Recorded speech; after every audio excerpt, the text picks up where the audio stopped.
Olá, esse é o programa Academia em Debate da Chancelaria da Universidade Presbiteriana Mackenzie. Esse é o último programa do ano, portanto é um programa especial. Nós estamos interrompendo aquela sequência de entrevistas com gente muito especial que você viu aqui durante o ano. Aproveitamos para agradecer a sua audiência e já lhe desejar um ano novo cheio das bênçãos de Deus. E o nosso assunto é Natal. Quando chega essa época do ano, muitas revistas começam a publicar artigos em torno da pessoa de Jesus, a sua obra, os seus ensinamentos e a respeito da igreja cristã que nasce com a pessoa de Jesus Cristo. E uma das matérias que me chamou a atenção recentemente falava a respeito da possibilidade de que Jesus nunca existiu. Pois é, a pessoa estava dizendo de que os únicos documentos que nós temos e que falam a respeito de Jesus foram produzidos pela igreja cristã, que são os evangelhos que nós temos na Bíblia. A verdade, porém, é que, além desses 4 evangelhos, nós temos cartas escritas por judeus que se converteram a Jesus, cartas estas datadas do século I, onde eles claramente mencionam não só a pessoa de Jesus, mas nos dão detalhes a respeito de sua vida, como, por exemplo, Saulo de Tarso, que era um judeu comprometido com a sua religião e que durante um tempo perseguiu o cristianismo porque ele achava que Jesus era um embusteiro. Depois de uma experiência notável que ele descreve nas cartas, em que ele encontra o próprio Jesus ressurreto, ele se torna o maior pregador e defensor de Jesus no primeiro século da era cristã.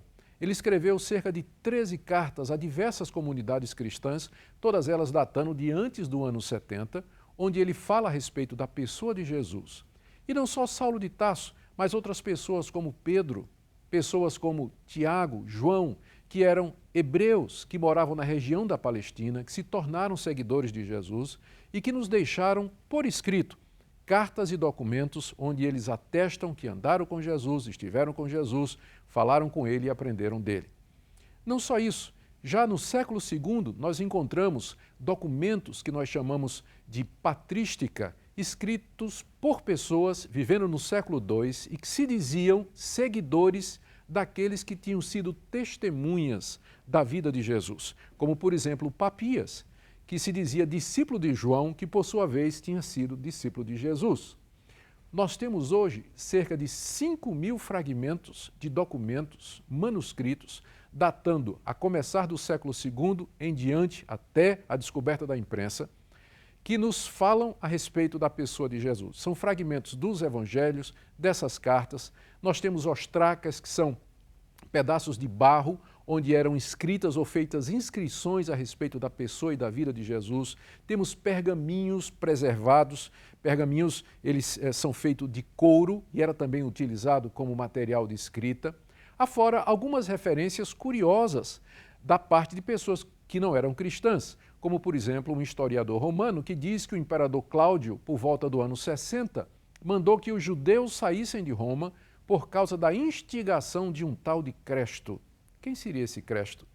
O historiador romano, não conhecendo os costumes judeus e nem a língua hebraica, não teria confundido Cristo por Cresto, que seria mais uma evidência externa da pessoa de Jesus Cristo. Na verdade, se nós formos seguir a evidência documentária, nós temos muito mais prova e evidência da existência de Jesus de Nazaré do que de Sócrates, Platão, de Aristóteles ou qualquer outra figura da antiguidade, porque a quantidade de manuscritos, de testemunhos que nós temos a respeito da pessoa de Jesus ultrapassa em muito o testemunho e as evidências escritas a respeito de qualquer outra pessoa. Por isso é curioso que se levante essa questão se Jesus de fato existiu. Mas também outra questão que começa a aparecer nas revistas nessa época do ano é muito curiosa. As pessoas querem saber onde é que Jesus viveu dos 12 aos 30 anos, porque de fato há uma lacuna nos evangelhos a respeito desse período na vida de Jesus. Os evangelhos narram o seu nascimento, um pouco da sua infância, até os 12 anos, quando Jesus foi ao Templo de Jerusalém. E depois silencia completamente e Jesus só é retratado quando ele, aos 30 anos de idade, aparece às margens do Rio Jordão, pregando o Evangelho, chamando as pessoas ao arrependimento, realizando sinais, prodígios, curas, fazendo milagres, expelindo demônios e atraindo seguidores a si. A grande pergunta é, onde esteve Jesus dos 12 aos 30 anos? E eu estava lendo uma revista essa semana que dizia que Jesus, naquele período, foi morar na Índia e depois foi morar no Egito, na região da Mesopotâmia, onde ele aprendeu magia, alquimia, a fazer truques, e depois ele volta para a região da Palestina, então, já preparado para iludir as pessoas com todo esse treinamento que ele teve nessas religiões. Mas a pergunta é a seguinte, qual é a base que nós temos para isso? O que é que subsiste de sólido numa afirmação como essa? Porque as únicas fontes de informação que nós temos a respeito de Jesus são os evangelhos canônicos. E eles nos dizem que Jesus nasceu em Belém da Judéia, viveu em Nazaré, e nos diz que quando ele aparece em Nazaré aos 30 anos, a sua cidade não aceita como Messias, não o aceita como o enviado de Deus. E o Evangelho de Mateus, no capítulo 13, diz com muita clareza que os moradores da sua cidade disseram assim, ué, não é esse o filho do carpinteiro?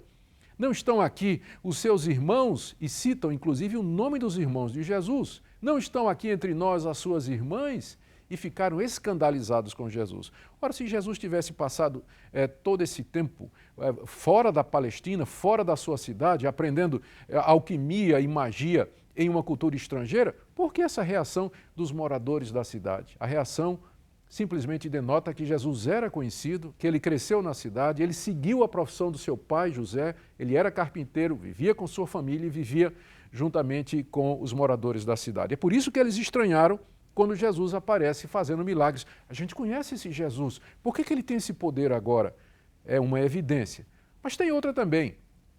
Tudo que Jesus ensinou está baseado no Antigo Testamento, nas tradições judaicas. No ensino de Jesus, ele faz parábolas, cita situações, ele conhece o sistema monetário da Palestina, conhece a agricultura, conhece o pastoreio de ovelhas, ele está a par da cultura da Palestina, o que seria impossível se ele tivesse tido um treinamento nas religiões politeístas, pagãs e panteístas que predominavam na Índia, no Egito e na Mesopotâmia da sua época. Não há razão nenhuma para desacreditar o relato canônico dos evangelhos que Jesus de Nazaré nasceu na Palestina, viveu ali, morreu debaixo de Pôncio Pilatos, crucificado pelos judeus e ressuscitou ao terceiro dia. Mas ainda tem pessoas que acham que nós não podemos celebrar o Natal. Vamos falar disso no próximo bloco.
Esse é o programa Academia em Debate e dessa feita estamos falando a respeito do Natal, aproveitando que esse é o último programa do ano. No bloco anterior, nós falamos a respeito de algumas dificuldades que as pessoas levantam a respeito de Jesus nessa época do ano, como, por exemplo, o fato, questionando se ele de fato existiu, e se ele existiu, onde é que ele passou a sua adolescência e mocidade, já que há uma lacuna nos evangelhos a respeito disso. Mas agora eu gostaria de falar de uma outra questão. Há pessoas que acham que o Natal não deveria ser comemorado pelos cristãos porque é uma festa pagã. Eles dizem que tem muitos mitos relacionados com o Natal. E eu vou dizer a vocês, eu acho que eles estão certos também. Pega, por exemplo, o presépio. Todo mundo sabe o que é um presépio. No presépio você tem lá Maria e José, o menino Jesus deitado numa manjedoura, 3 reis magos trazendo ouro, incenso e mirra, ao lado estão os pastores e cercados por animais, animais domésticos. Mas será que esse quadro ele representa a realidade que nos é apresentada pela Bíblia? Eu acho que não. Em primeiro lugar, os reis magos, a Bíblia não diz que eles eram reis, não diz que eles eram 3, e quando eles vieram visitar Jesus, foi somente 2 anos depois que Jesus nasceu. Portanto, representar os magos como 3, com coroas na cabeça, ao lado dos pastores, de fato é uma imprecisão histórica, porque os pastores visitaram Jesus lá em Belém, no nascimento de Jesus, e os magos vieram do Oriente e já visitaram Jesus em Nazaré, quando ele tinha 2 anos de idade. Uma outra coisa que se questiona a respeito do Natal é a figura de Papai Noel. E, de fato, Papai Noel não tem nada a ver com o Natal. Eu lhe garanto que Papai Noel não estava lá quando Jesus nasceu. Papai Noel é uma figura que se introduziu no Natal e que tem origem na Europa, no Santo Nicolau, ou São Nicolau, que era uma figura muito conhecida que, nessa época do ano, em dezembro, ele costumava distribuir mimos e presentes para as crianças carentes. Na Holanda, por exemplo, ele é conhecido como Sinterklaas e a festa dele é 6 de dezembro. Por causa dessa associação com o Natal, Papai Noel entra como parte da figura, de uma figura popular, junto com o nascimento de Jesus, mas não tem absolutamente nada a ver com a pessoa de Jesus, e nem a famosa árvore de Natal também, que é agregada a todo o imaginário do Natal pela cultura popular, e muito menos a troca de presentes, que talvez se baseie no fato de que os magos levaram presentes para Jesus. Daí vai uma longa distância para que nós troquemos presentes entre nós. Se fôssemos seguir a figura, nós teríamos que dar presentes a Jesus. E que presente maior do que a nossa própria vida? Mas tem uma outra coisa também que se questiona a respeito do Natal, que é a data de 25 de dezembro. Porque fato é que essa data foi estabelecida pelo imperador Constantino, no século IV, quando ele declarou o Império Romano como sendo oficialmente cristão, porque não podia mais considerar o cristianismo como uma religião proscrita, dado ao seu crescimento e à influência do cristianismo, inclusive dentro da própria corte do imperador. Vencido pelo poder do cristianismo, Constantino então declara que o seu império é cristão. Só que havia um problema. O paganismo era muito forte no Império Cristão. E eles adoravam o Sol. Havia uma festa ao Deus Sol, chamado de Saturno, que era a festa da Saturnália e que é comemorada em 25 de dezembro. O imperador, então, toma essa festa e a transfere para o cristianismo e fica, então, como sendo a data do nascimento de Jesus. Muitos cristãos, então, por causa da origem pagã da data e por causa desses acréscimos culturais que não tem nada a ver com a realidade do Natal, acreditam que os cristãos não deveriam celebrar o Natal. Eu, porém, não vejo assim. Eu vejo o cristianismo como uma religião poderosa que se acultura e é capaz de purificar os elementos da tradição e das culturas onde ele se insere e usá-los para o bem. O Natal é uma festa, é um momento muito oportuno para a celebração do nascimento do Filho de Deus, é um momento muito oportuno para a confraternização, para se fazer um levantamento da nossa vida, do ano que passou e nos prepararmos para o ano que vem, debaixo das bênçãos e da graça e da misericórdia de Deus. É claro que nós devemos nos lembrar desses elementos culturais que entraram no Natal e que não tem nada a ver com a festa inicial. Não devemos mentir aos nossos filhos dizendo que Papai Noel existe. E podemos então aproveitar estes elementos e usá-los como ponte de contato para falar a respeito do real sentido do Natal. Então, estas são algumas das objeções que se levantam contra a prática do Natal ou a celebração do Natal por parte dos cristãos. Eu não creio que nenhuma delas tenha qualquer validade, mas apenas servem para nos alertar para não misturarmos as coisas. Mas isso levanta a questão que nós vamos ver agora no último bloco. Qual então o sentido do Natal? Por que comemorá-lo? Por que essa festa é uma festa de natureza mundial? Por que no mundo todo milhões de pessoas nessa época do ano começam a cantar hinos natalinos, trocar presentes, se preparar, ter uma celebração em família, falar de boa vontade, de amor, de perdão e de reconciliação? A que se deve tudo isso? Fique conosco. No próximo bloco, falaremos do verdadeiro sentido do Natal.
Esse é o programa Academia em Debate, edição especial de Natal.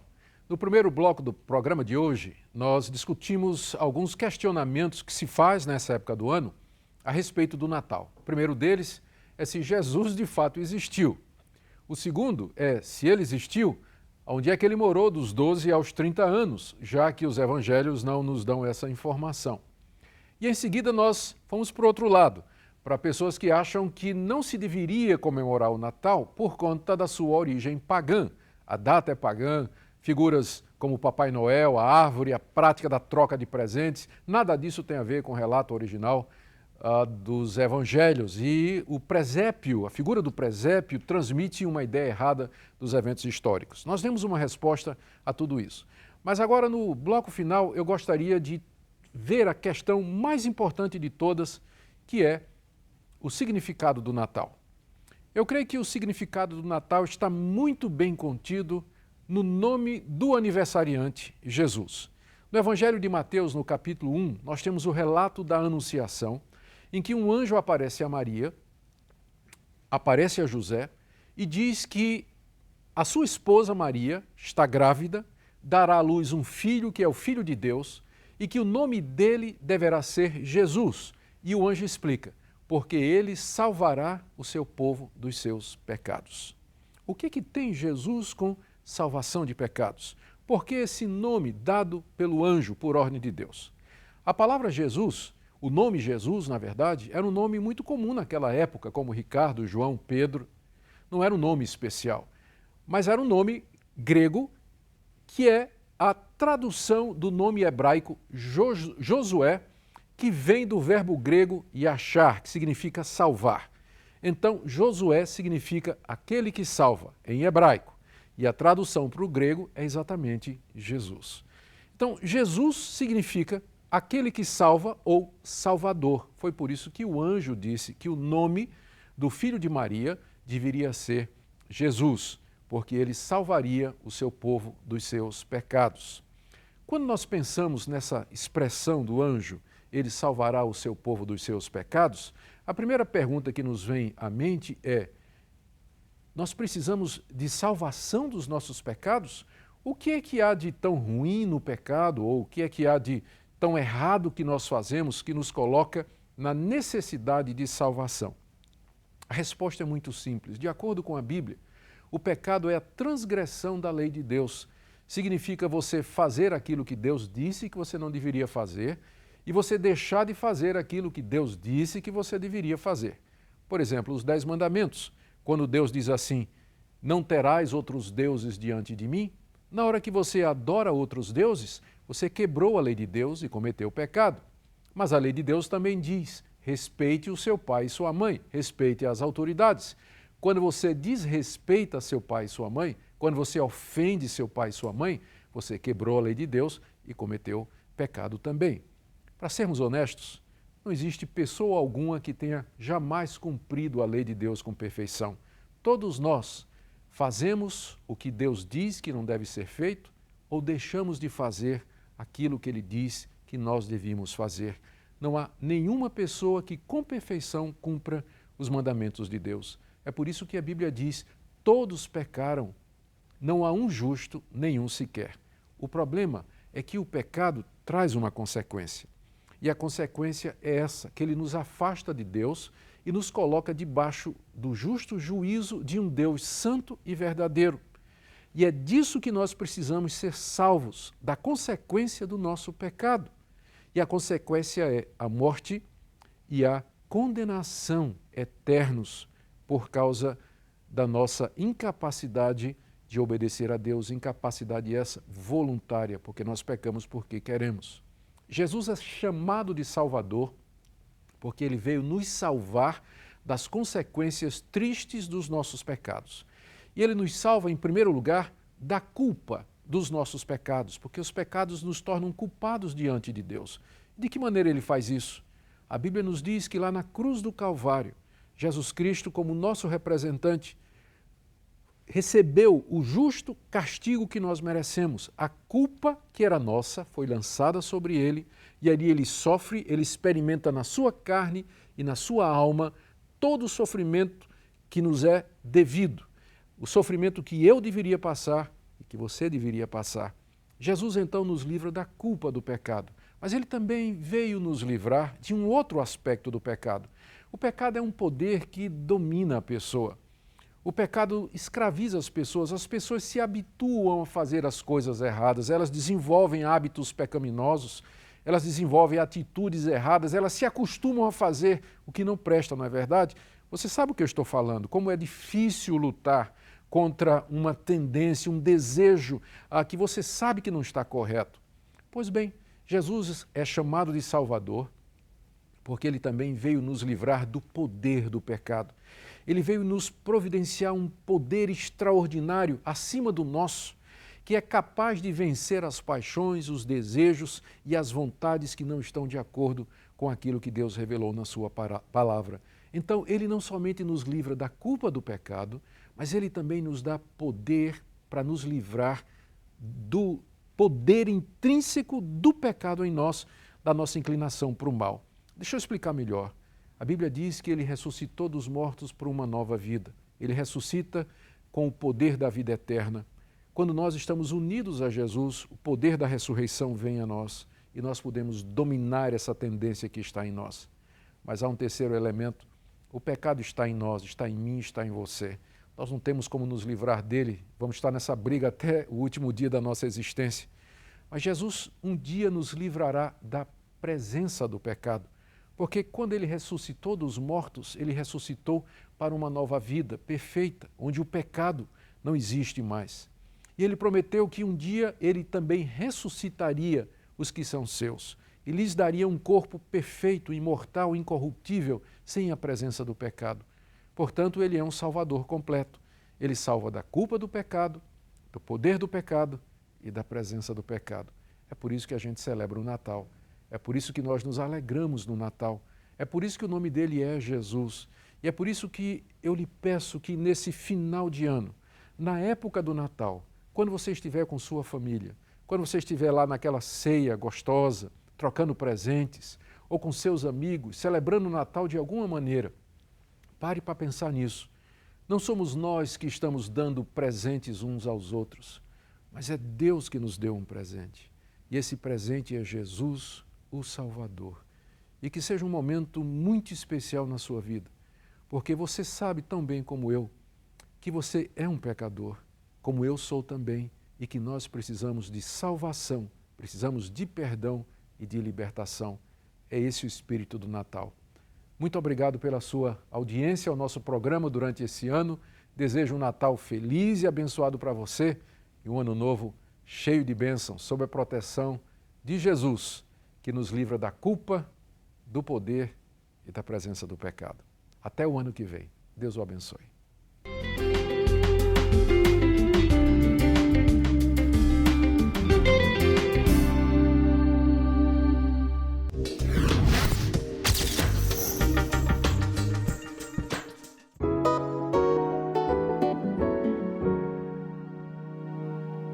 Meu nome é Sérgio Riso, eu sou professor e jornalista, 45 anos.